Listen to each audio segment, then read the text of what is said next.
So I want to talk about immigration versus colonization in a larger conversation about what's going on within the Middle East. So first of all, immigration is like to immigrate, meaning like if someone wants to move from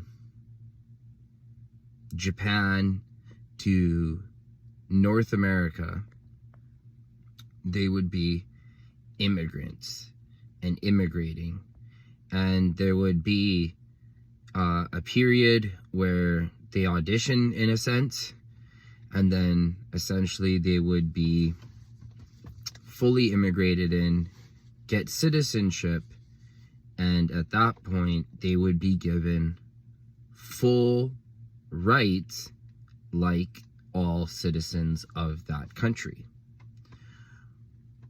Why is that important? Because in a country that you're in, you want to one day be able to have full rights and not be known as a second-class citizen. And if you get into trouble, you would hope that there is a system where you have equal and fair treatment or prosecution to save your ass. So that is immigration. So after a sort of vetting period, you are given full rights. Now, colonization. What's colonization? Colonization is when you go somewhere and you basically take over without the original country's consent ish.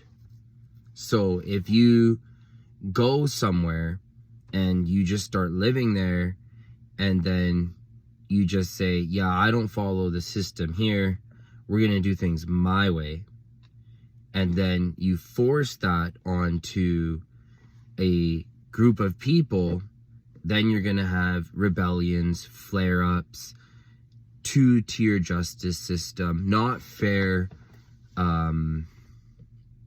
chances of prosecution or criminal justice, because there would be two tiers. There would be the colonizer and the colonized.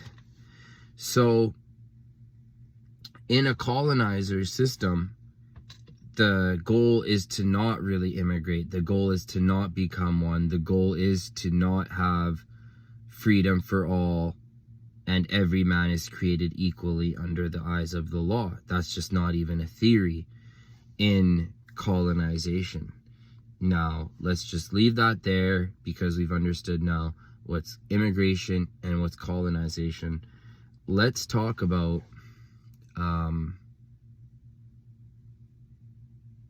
the fact that, sorry, sometimes I just have little brain farts. Let's cut to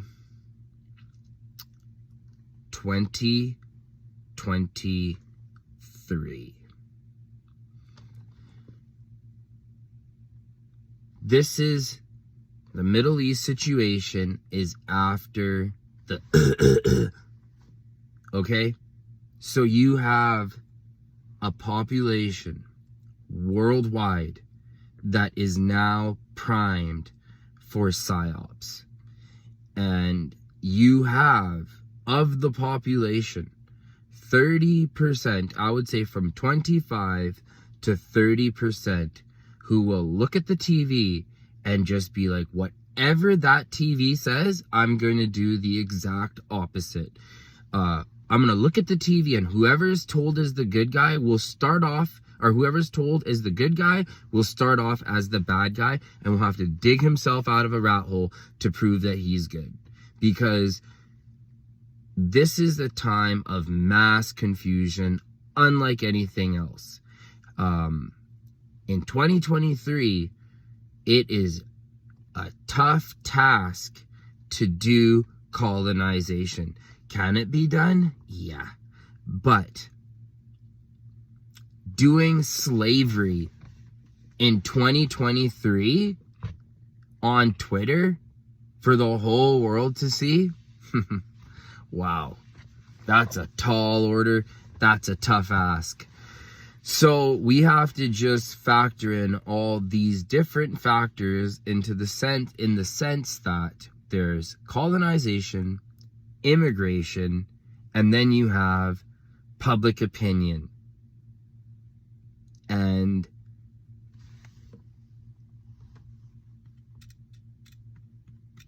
think about this.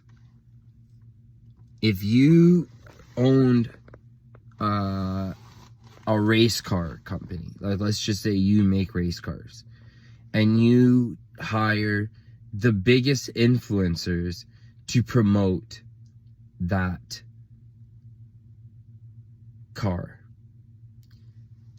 If the car does really well, and if the ad situation follows, the ad campaign follows good, you know, it's a tough, blurry line to see where the promotion versus the goodness of the product is winning the hearts and minds, because Tesla does not advertise, but Mercedes does. So if you build race cars and 5 of them back to back in 5 races blow the engines, how much money would it cost you to change the public opinion? That damage is invaluable. So that's why these stupid little people that sit in the boardroom, they think they're smart. But real life, well, God's in control of that. And God, from the tiniest crack, can bring the whole ship down, because God is in control. And these people make their plans and efforts and airtight control, and they have their guards up all the time, and they have their threat assessments all the time.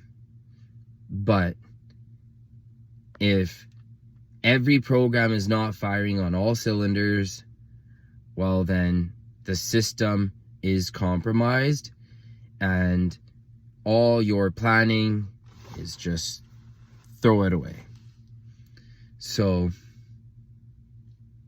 we can really get into talking about names, and we can really get into pointing the finger. Believe me, we could definitely do that. But with the way the censorship is on YouTube, it's better to keep a 20,000 foot sailing view and talk about things from way up above than to really get on the ground floor and really point that finger. So if you get anything out of this, please leave a like and subscribe. And I have 110 really great subscribers, and it's helps every like in the algorithm. So thank you, and have a good night.